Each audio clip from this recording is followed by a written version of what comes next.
For Wiley has it. And that will do it. Undefeated South Carolina will play for the national championship on Sunday. Clark to inbound, Iowa by 2, 0.8 to go, and that will do it. Iowa survives Connecticut and heads back to the national championship game.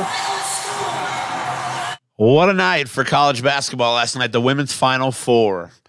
I am Sean B., and I'm here. It's Armchair Waterboys time. How you guys doing?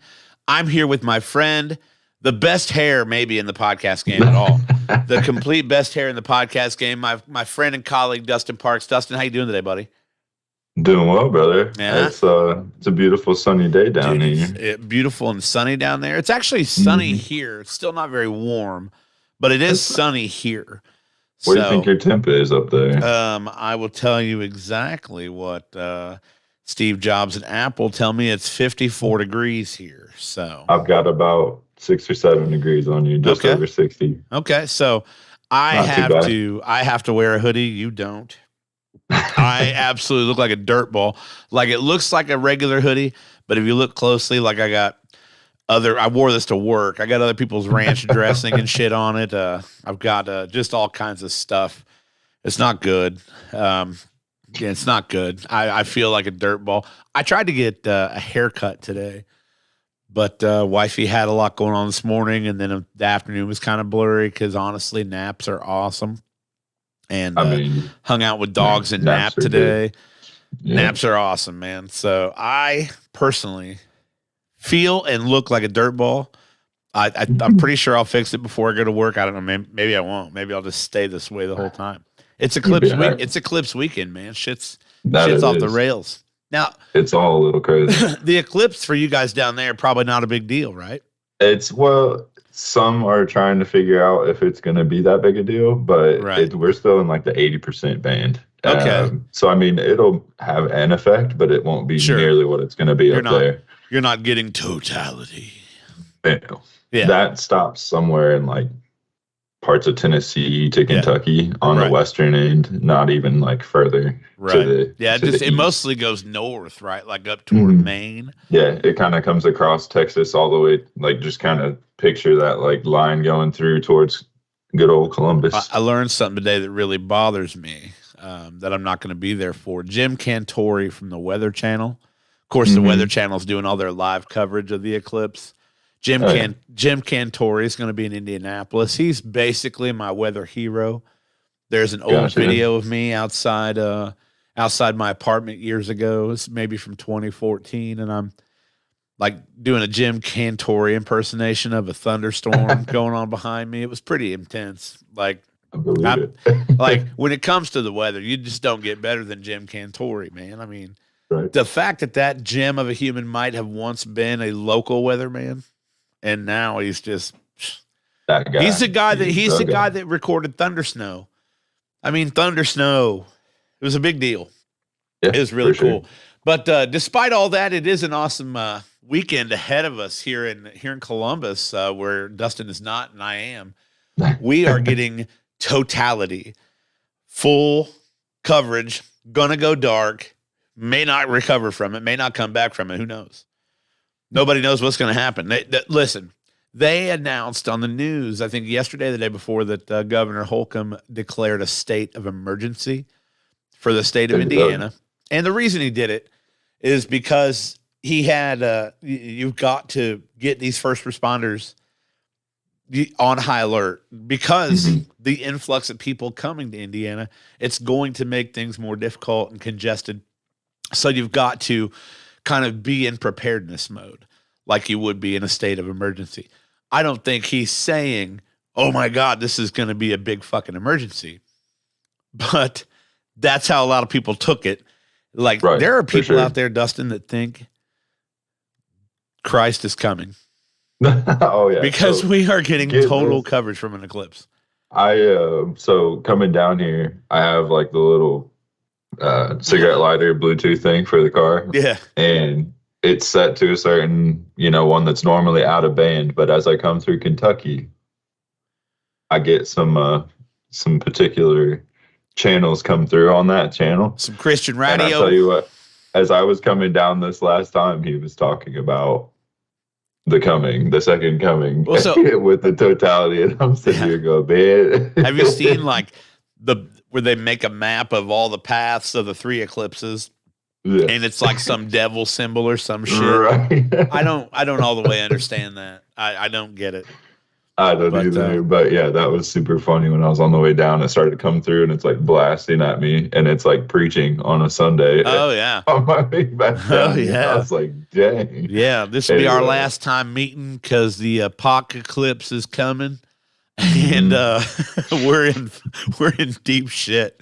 Now, it will be a situation like that at the grocery store. People are buying up all their shit. And like it's going to be like a COVID thing again. They're just going to stock up on all of the non-perishables and the toilet paper. Yeah. One thing I don't have, and I don't know if you have something like this. Are you familiar with the concept of a bug-out bag?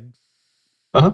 Yeah. Like an emergency, just here's my apocalypse, I don't necessarily have one like always packed, but I could have it ready in like 10 minutes and I know where everything's at. My brother's big on that stuff. I know for a fact that, my friend, some of our mutual friends are, big on that stuff. And it's not really something that I've ever worried about too much, but now I just kind of want one because a lot of other people have one, and, what if they're right? You know what I mean? Yeah, right. What if they are right? Just a couple 40 calibers, some medical supplies, some canned food, get some MREs, some shit like that.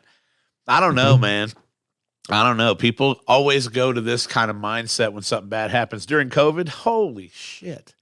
Yeah. During COVID, it was, again, Christ is coming, and he's taking the people he needs to heaven. One of the plagues, the whole rapture. Oh, my God. And, of course, this eclipse hits during the year of, like, there's, like, 2 species of, like, the cicadas coming out this summer. Oh, God, it's hellfire. Locusts. Literal hell on earth is coming in 2024. And I've seen hell on earth. It happened in March of 2020. And if it gets any worse than that, I don't know what I'll do, but I definitely feel like I need a bug out bag in that situation because people it was nuts, man. I had a stocked fridge. I never have a stocked fridge. My wife will slowly stock the fridge, but I buy what I need as I need it. Mm-hmm. So the fact that I had like all these frozen goods and canned goods and I bought drinks for like 6 months because I was just like, I don't know when we're going to be able to leave again. Then I went outside the next day and was like, oh, that was dumb.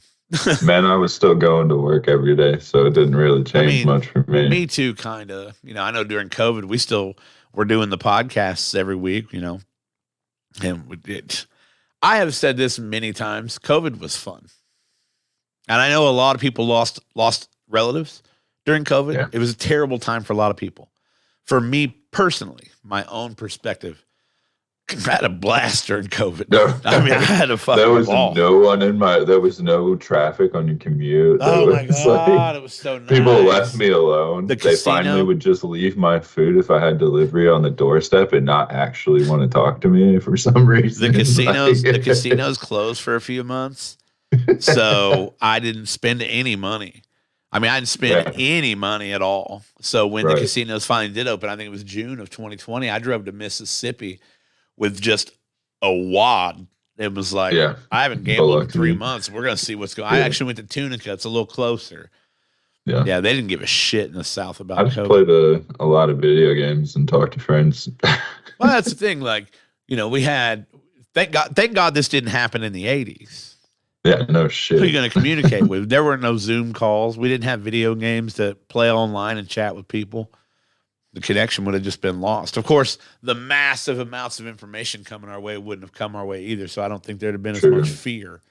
Right. But today's not about COVID. True. Today's not about eclipses. It just feels like a different weekend here. Like it almost feels like a holiday weekend here. Yeah. And it's because this shit's coming. Like I'm going to be off work on Monday. I anticipate being insanely busy tonight and tomorrow night. Yeah. But That's would again, think so. maybe not. I don't know. I mean, well, and this is the thing is with that state of emergency stuff. Like, I would assume that the influx of people will have people out and about trying to find some food and whatnot. So Sure. I could definitely see you being slammed. Come get it. Come get some. Come get your pork. Yeah. Get your pork right here. I also have booze and live music. Got everything you want. I did not get a chance to watch last night's Final Four games. I was working. Yeah. And I was door dashing. Now, I listen to a lot on the radio, but when you're in and out of, doing DoorDash orders, I got to make that Mickey money, man. So, but I was getting your text. You started texting us for a while. I think your first text said Camila Cardoso is a beast. She's looking unstoppable at that point in the game. Right. It was early on. Who does Iowa have that can guard her? They don't. They don't. I mean, Baldwin was the one that was, or not Iowa. I'm looking at the wrong game. Right. Wait.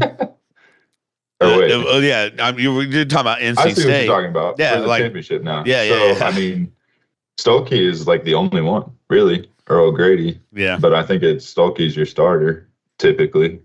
And Grady comes off the bench for her. Yeah, River Baldwin had a pretty good game last night, 12-9.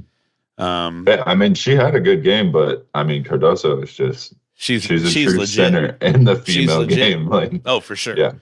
Absolutely legit. Isaiah James had a pretty good ball game last night. Like I said, I am playing catch-up mode, watching highlights, doing homework, this and that. And I just noticed a couple of things that really stood out to me. And of course, I've watched the last play and the foul and the illegal screen. I've watched that on loop about 15 to 18 times. Right. Call it what you will. I think, and I'll go ahead and play this clip. I think Paige Beckers kind of says this best. So we'll just play this now. We just had a play. I thought we were going to run it.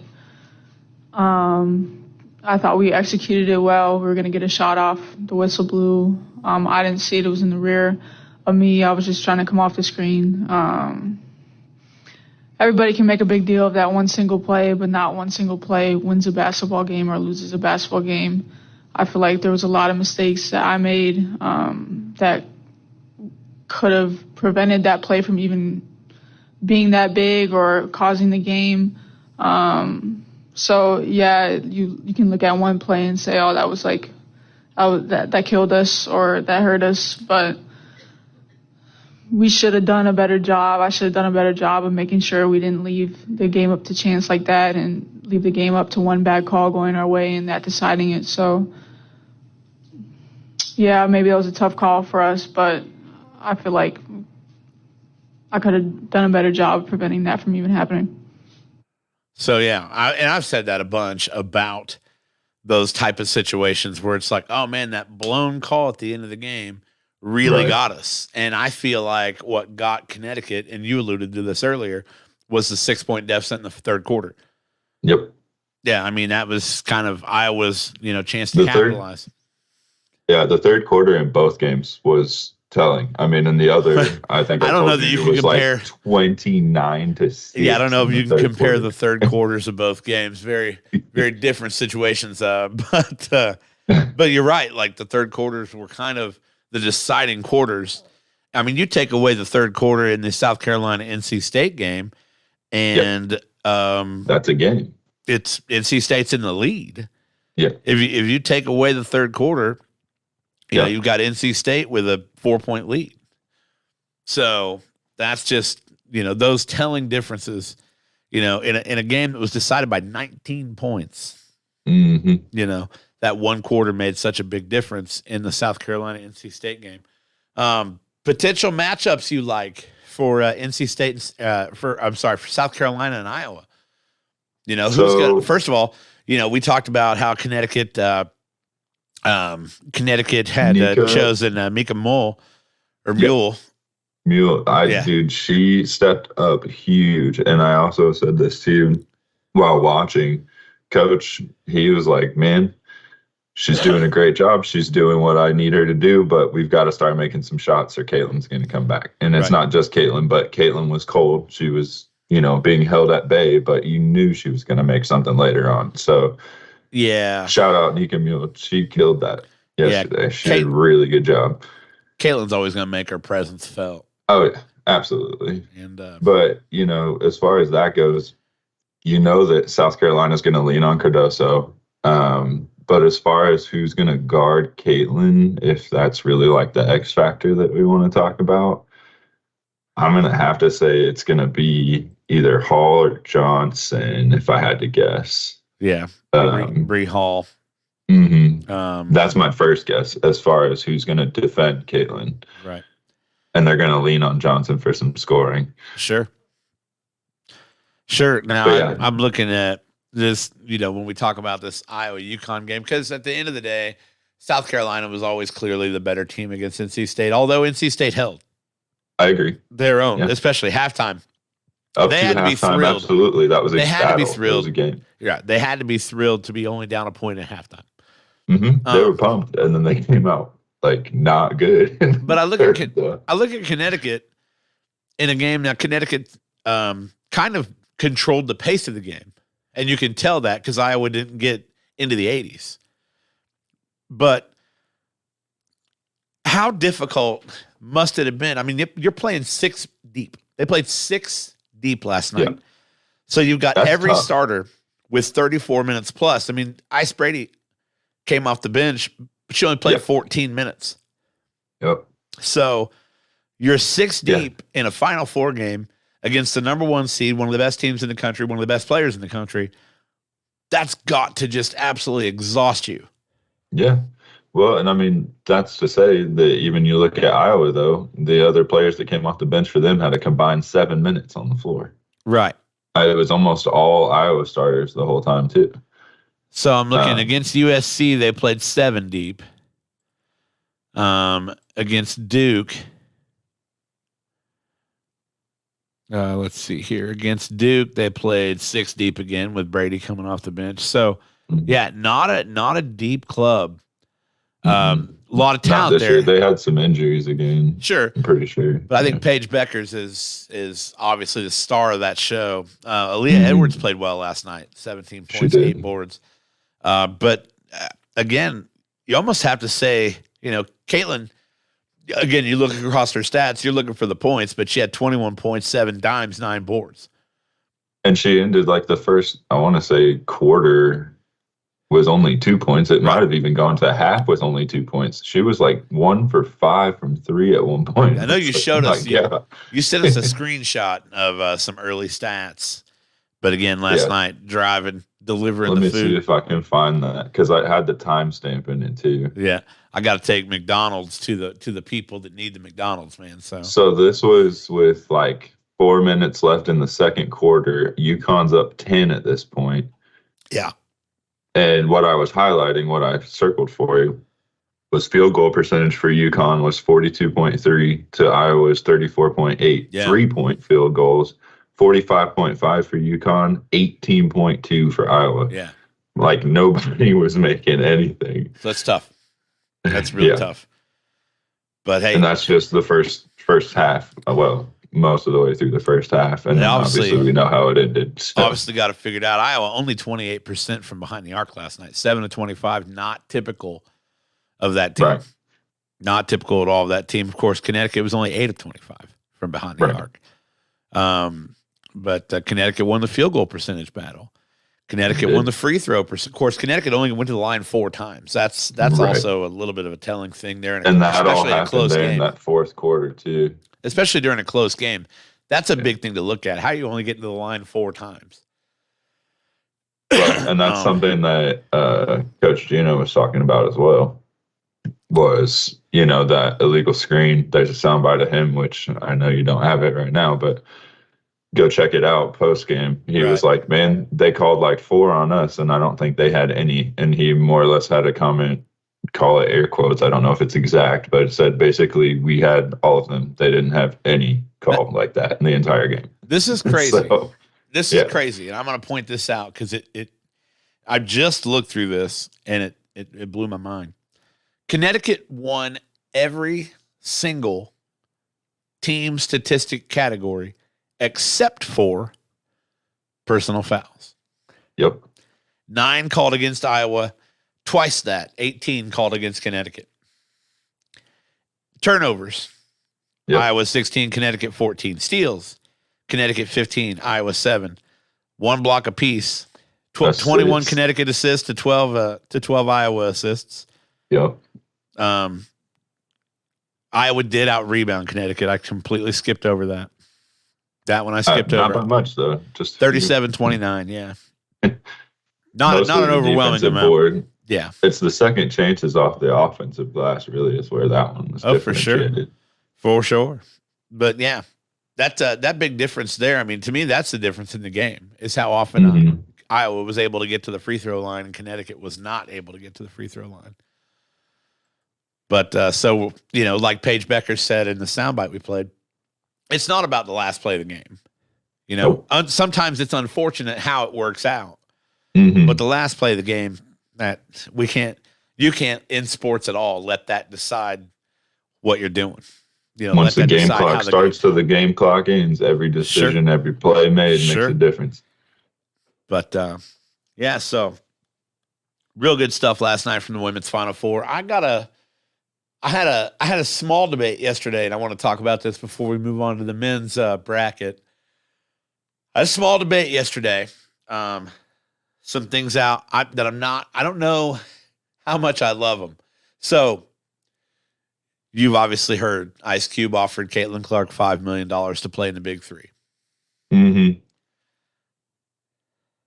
What do you think of that? She'd be playing with the guys, right? Sure. Yeah. So that's unprecedented. She's in a professional format. I imagine they probably offered. I don't think she's the only female player that they've offered. Gotcha. So, I mean, that's where I'm like, if she's playing in with the guys at a different, space, whatever, that's interesting. But ultimately, I feel like she is better served to go to the actual WNBA. Well, personally. I mean, That's you talk about the money disparity is the big thing. I mean, $5 million. You talk about $500,000 a game, to where she'll make, 80 or 90 grand playing in the WNBA. Yeah. Now endorsements and will pay her more money, but so when you get away from the financial part of it. To me, what I've been most excited about with Caitlin is how she's found a way to be so groundbreaking. She's found a way to kind of pave this path for women's basketball moving forward into the future. And 100%. that's been the most exciting part about all this for me, is what she's been able to do there. You got guys making videos now, where they kind of make fun of their friends for watching women's basketball, and they show a couple clips of Kate hitting threes from the logo and dropping some sweet dimes like she does. They're like, oh shit. Yeah, go out there and you play. You mean they're actually talented? You mean they're actually talented? You go guard her and tell me what you think. Right. So I don't want any piece of it. She's gonna whoop my ass. And like I said, she's not the first female basketball player that I had no chance of guarding. Let's just go on record and say that I have no chance of guarding anyone in the WNBA. Good catching. Let's just anyone in the WNBA. I tell you what, if you are at the end of a WNBA bench, barely living on ham sandwiches, bologna sandwiches, I got no shot of guarding you. Okay, let's just put that out there.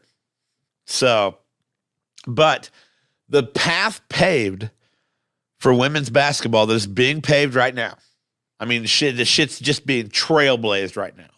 Yeah. Is, to me, as an outsider looking in, the biggest, most monumental thing that's coming from all of this.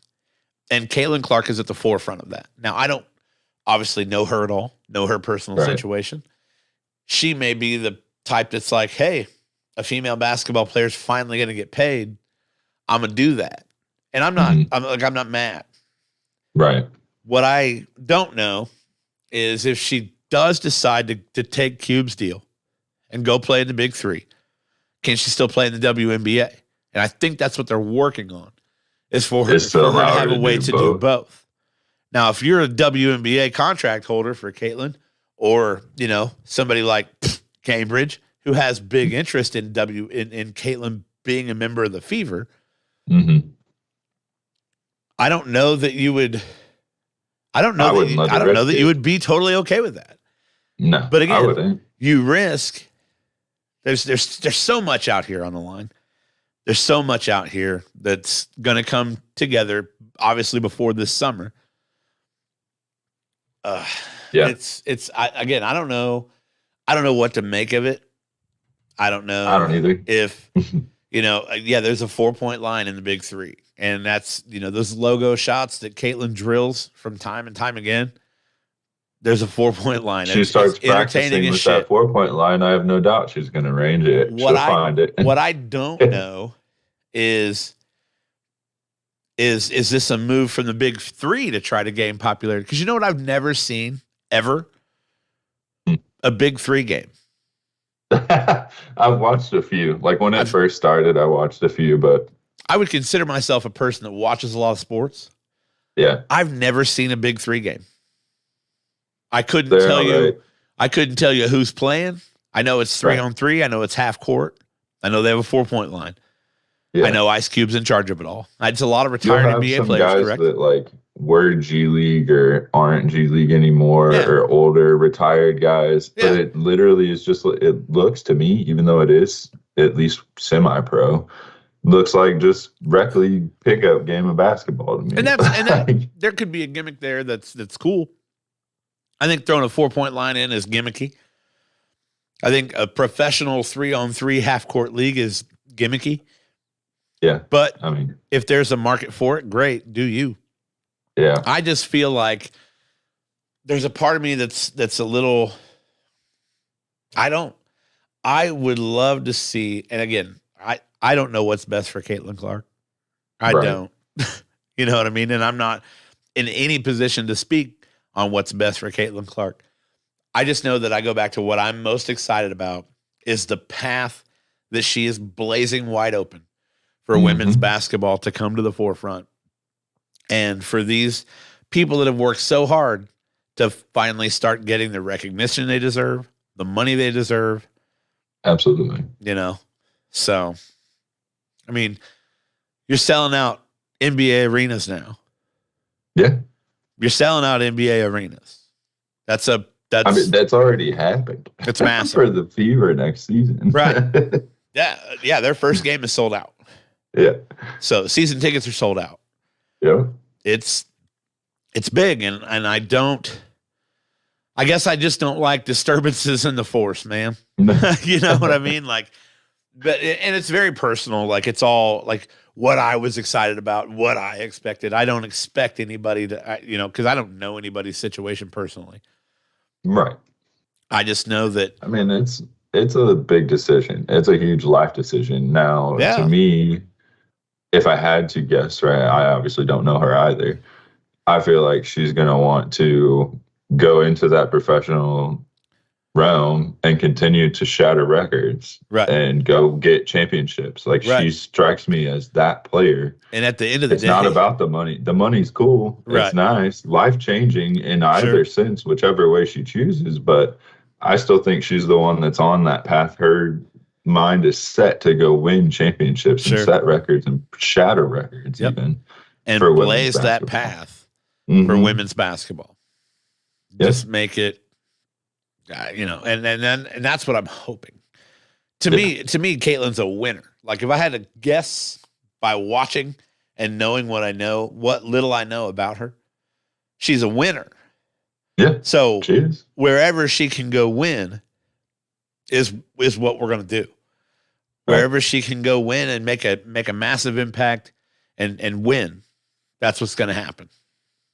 So we'll see what that is for her. But I had to kind of bring that up. I had a big long argument yesterday at the bar with a guy about that. And who was it? Al, bro. Of course, it was Al, bro. So it was a good chat. But he accused me of hating Ice Cube. He accused me of. He texted me last night.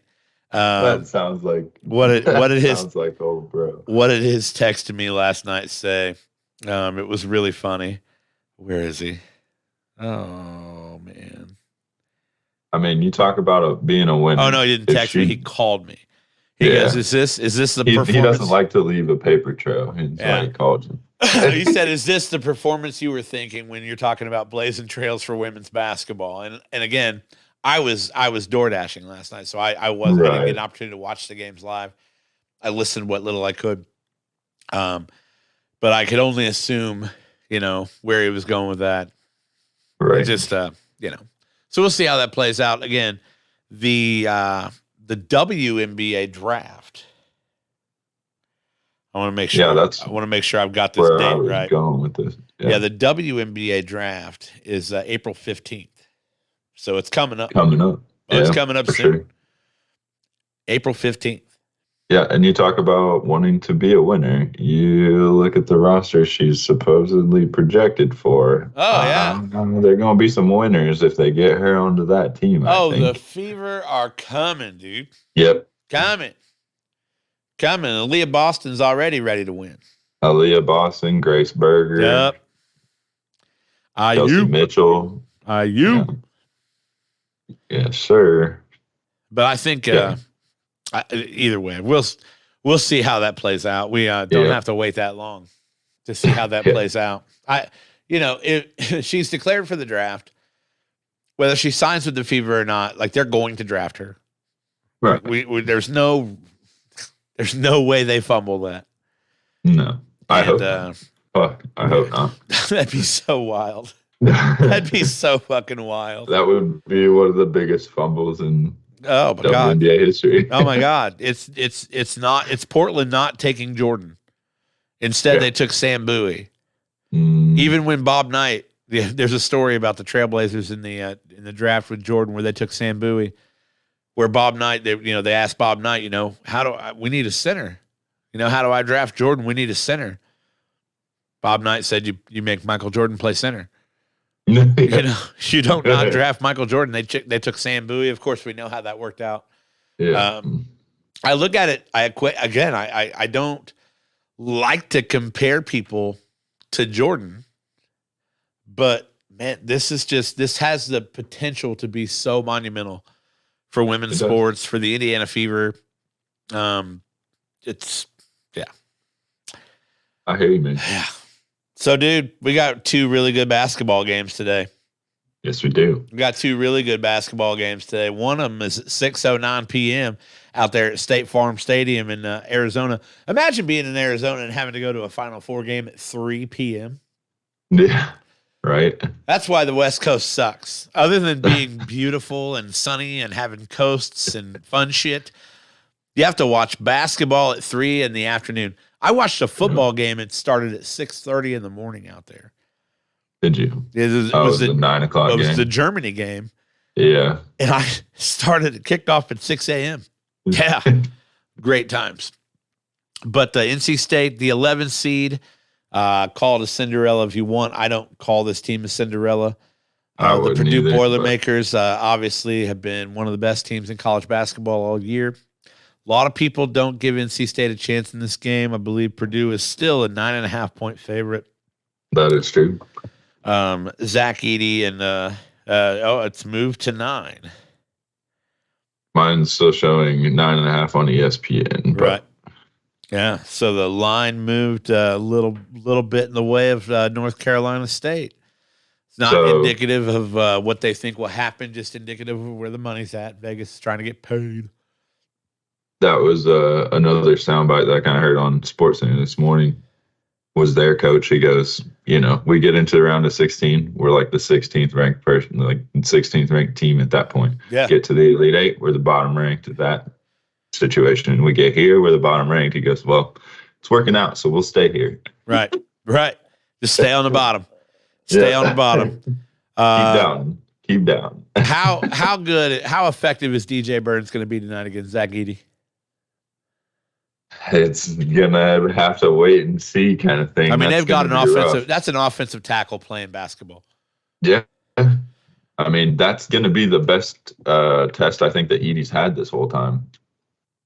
I mean, that's an offensive tackle playing basketball. And I want to kind of, I don't know how many minutes the guy plays. Let me see. And then the information's not there. Of course, it doesn't show me minutes. It shows like their averages for other stats, but not minutes. The information's not there. Not at my fingertips like I'm used to. Right. But Purdue, a 33-win team, only 4 losses. When you look at Purdue's losses and you look at reasons that they could lose tonight, they lost Wisconsin was one of them. Well, they lost to Wisconsin in the Big Ten tournament. I don't think Purdue was motivated to win the Big Ten tournament. I don't see why they would have been. They were going to be a number 1 seed no matter what they did. Right. Might as well take the rest. Honestly, I don't think Purdue was at all motivated to win the Big Ten tournament like they're going to be motivated to win tonight. Right. But, this has got everything on the line. Right. Oh, yeah, absolutely. Take it to the actual dance. Last loss besides that was back in February. They lost to Ohio State. Lost by 4. So let's dive in here. You got a Zach Edey with 22 and 13. So you got Zach Edey on a double-double. 33 minutes of the game. I mean, he's basically a double-double machine. Well, yeah. I mean, it's almost guaranteed. It's almost guaranteed. Bruce Thornton put up 22. Nothing super crazy. When you dive into the stats, where was it? Purdue won the foul game. They lost the turnover game. They turned the ball over 14 times that day. What was the other side turnover wise? 6. So that's a big one. That's a 4-point deficit for sure. I mean, you count that, say they get a 2-point basket every single time. Right. That's 16 points. Purdue was 20 of 20 from the free throw line in this game. I can't see anything indicative of a Purdue loss in any stats. Now, of course, we're going back and just trying to dig deep and find out what NC State may or may not have to do to beat Purdue. I mean, the only thing I can think is you've got to disrupt Edey, but how the hell do you do that? They lost to Nebraska. This was back on January 9th.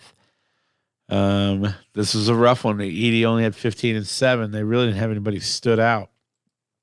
And they turned the ball over quite a bit again, 13 turnovers. Lost the turnover battle. They lost this game by 16. 11 of 15 from the foul line. Didn't shoot terrible, but didn't shoot great either. Only 42% from the floor. That's a rough one.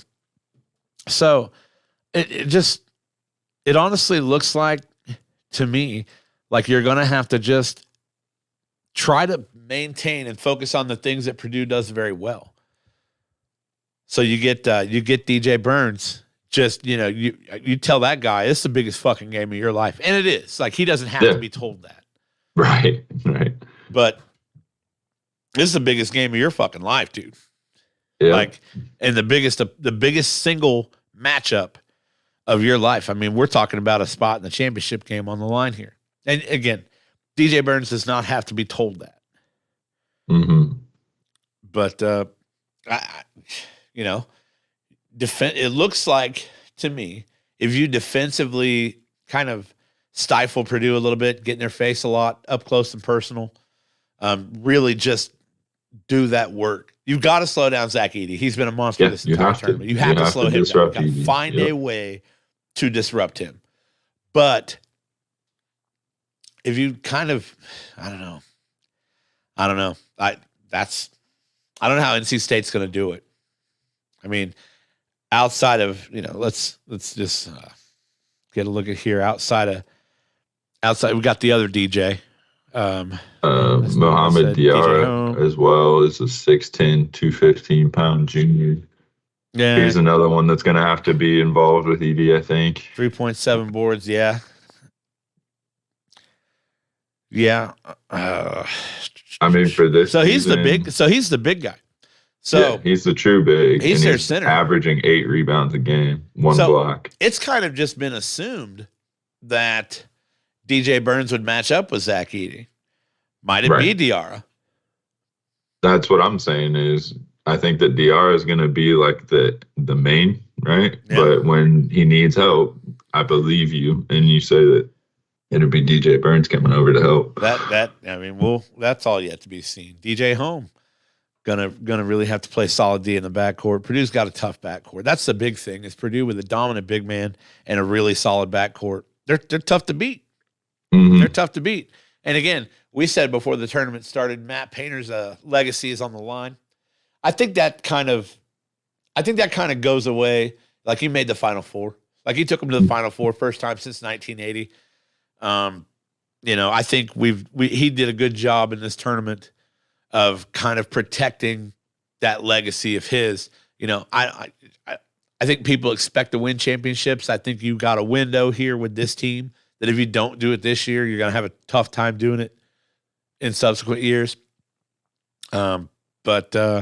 It's kind of, in my opinion, it's kind of now or never for Purdue.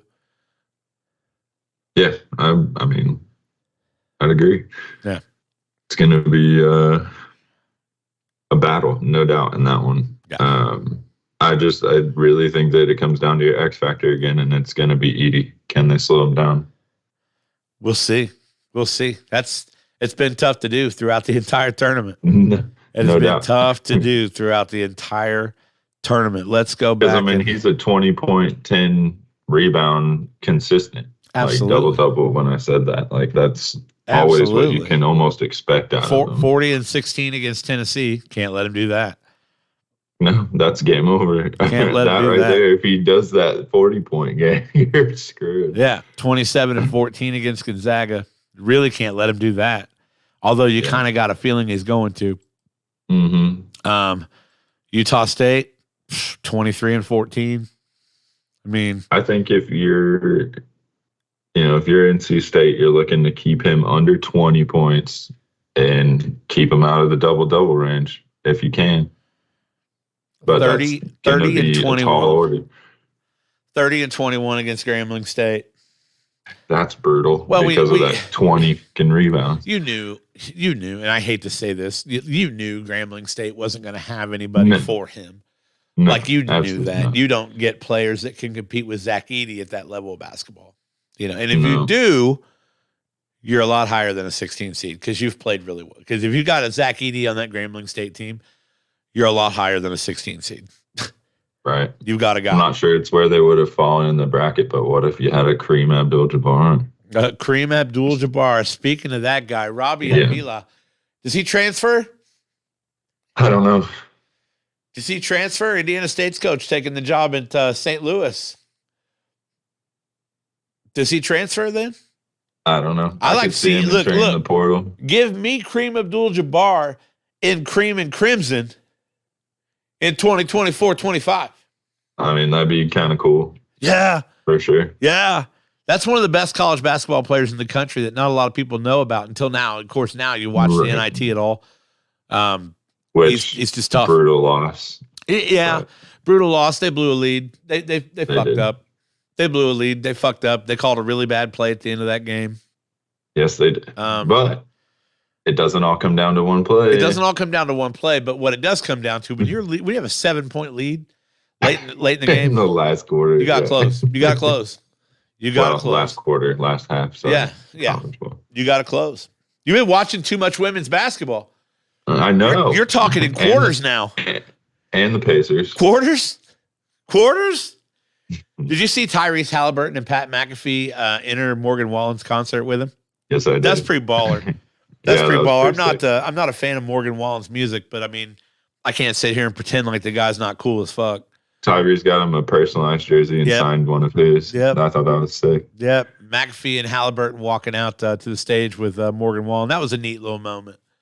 Yeah, I enjoyed watching videos of that. I had a bunch of friends up there. Oh, yeah? Oh, yeah. I love Morgan Wallen. You hear them all. I love Morgan Wallen. I love him so much. Bold statement. You ready for this? Yeah, I'm ready. Connecticut's going to dominate Alabama tonight. I don't think it's bold. I think it's accurate. Connecticut's going to absolutely dominate Alabama tonight. They're an 11.5-point favorite. I would easily bet a cover there. Connecticut's so deep. Yep. They're so deep. And so that's contrary to the women's counterparts. team. Yeah. They're so deep. And a lot of people talked about Klingon and how he gets tired. He can't play a whole lot of minutes. He's pretty tough when he does play. He's a double-double guy, but he gets tired. Connecticut, let me count here. Yeah, 12 deep against Illinois. Now, they blew that game open early in the second half. Yeah. Let's look at a close game Connecticut's had. San Diego State, now that's a 30-point game.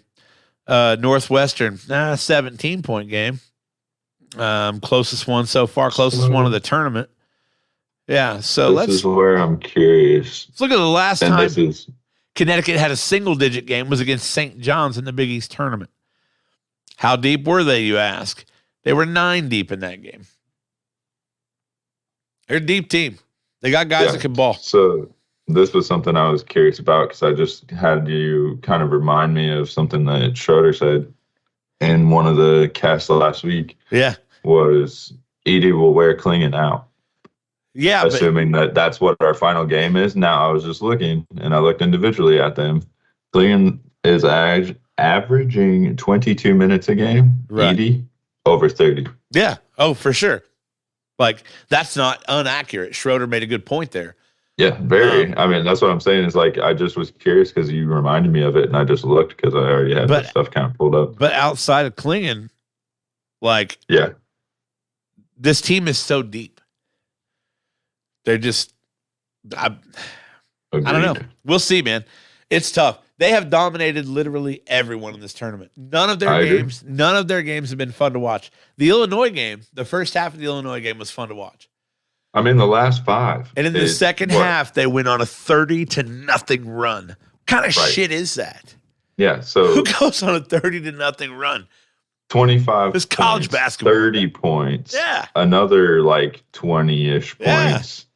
40-point win. Ridiculous. Well, over Stetson. Come on. Marquette was what is that? 16, I think. Yeah. Just by quick math. Like I said, that St. John's game was the last time they had their last 5 games. They had a battle. And none of them are less than 16. Last battle they were given was St. John's. Right. No, they look quite dominant. Yeah, they are absolutely playing the best basketball they've played all year. A lot of people forget. Yeah, they came in hot. I mean, that was another thing that I said early on when we started picking the original brackets was, you catch any of these teams, including NC State, coming as far as they have. You get hot at the right time at the end of the year. You just keep running. Yeah. A lot of people forget this Connecticut team. Did we not? Let's see here. There it is. Yeah. Back in November, this Connecticut team beat Indiana by 20. Mm-hmm. I remember that game. We all remember that game. Let's look at what happened with the Hoosiers. Let's talk about the Hoosiers for a second, kind of obligatorily. Mackenzie and Baco only had 2 points on a board. Renew with 18. Kalel Weir had 11 and 8. Trey Galloway started, so you knew it was on the way downhill from there. Yeah. God, I hate that I talk so much shit about him. I hope he's our 6th man this coming year. I really do. Yeah, this Connecticut team, a lot of people don't remember this, but yeah, they ran straight over the Indiana Hoosiers earlier this season. So it'll be a kind of PTSD-ish. Fun couple games tonight, as they were last night. I would say that both of those games, for the most part, were entertaining. Good to watch, good competition. Yeah. Some drama. A little drama. Who's the big dog for Alabama tonight? Girard. Every time I hear Joseph Girard III, I think of Jean Girard from what is that, Talladega Nights? Yes. You sound like a dog with peanut butter on the roof of his mouth. I'm from Formula Ooh. But Shiflin tonight could be a dog. Alabama's got a tough test. I like I said, I don't think they come close. Connecticut's going to dominate another one. And I, as much as I hate to say this, I think America deserves Purdue and UConn. I do too. America deserves. They're the two best teams in the country. America deserves Purdue and UConn. We'll see. I mean, and then UConn to have another 25-point win in the national championship game. That would be beautiful. Yeah. Yeah. But you know what? We never really get what we deserve. We're always getting what the gods tell us we will watch on TV. So even though we could sit here and say, you know, Purdue should handle NC State pretty well, despite how much we want to think their big guys can handle Zach Edey, we'll see. Connecticut's going to dominate Bama. It's not going to work like that. March Madness isn't called March Madness because we can sit here and tell you what's going to happen, or because anybody can sit here and tell you what's going to happen. Except for the second round of this tournament could have been predicted by anybody. Other than that, let's go, Clemson. Yeah. Clemson? So. I haven't even looked at our pool, but I mean, it's coming down to it. It's going to be, well, if Purdue and UConn get out of this game, it's going to come down to the last couple people there too. It's the same as it was, you know, the other day. I'll throw it up on the screen there. You know, Patty McGuire really rooting UConn tonight. Ashley Peters really rooting Purdue. Nick Graham's up there at the top. Derek Wampler. Well, I mean, obviously, it hasn't changed, but I kind of forgot who all was right there in that top five. Derek Wampler might have a chance. Derek is still up there with the Houston. Well, so he might have a chance if Purdue and UConn both lose tonight. He might have a chance. There's a chance. So you are saying there's a chance. I don't know that he can get. He can obviously get more points. He's probably got UConn. Has to have UConn. So if Purdue wins tonight, he has UConn. He has UConn versus Purdue. Yeah. Or Houston versus UConn, sorry. In his final game. Yeah. So if UConn and NC State end up in the final game, see how far is he behind Patrick? Who's Patrick got? Patrick has UConn. Are you talking about as far as in the final game? Let me find it again. Mine sucks. Patrick has UConn, Purdue. He had Arizona and Houston as the other two. He also has UConn, Purdue. Yep. All right. So I don't think there's a way for Dub to catch anybody because he needs UConn. But if UConn wins, Patrick's got Yeah. It's Patrick's. Dude, it's Patrick's. Purdue wins out. If Purdue wins the championship, it goes to looks like Peters. So that is our matchup. Yeah, it's going to be massive. It's going to be and massive. Then there were two. And then there were two. But yeah, man, were you watching the games tonight? I haven't quite decided that yet. It'll probably be my local haunt down here at the Travelers Tap Room. Is that where you sent me the picture from the other day? Yeah. Yeah. Okay. Yep, it's a cool spot. Just a couple minutes up the road. It's like nice a neat little spot. Yeah, it's got a bunch of local stuff down here, so I've learned about a bunch of different breweries within the state and the area. Meet any girls in there? Meet any girls in there? Oh yeah, there are girls everywhere down here. With that hair, I bet they flock to you. This hair, dude, look at this. This is so bad. I meant to get a haircut today. Yeah, I literally was going to respond to you earlier. Said I didn't. I tried the mohawk, and then I haven't done anything with it since. So like this is just what it is, like normal whatever. And then I've got this extra on top that has no purpose anymore. I washed it this morning. It hurts. Feeling light. It hurts. Fresh. All right, Dustin. We need them.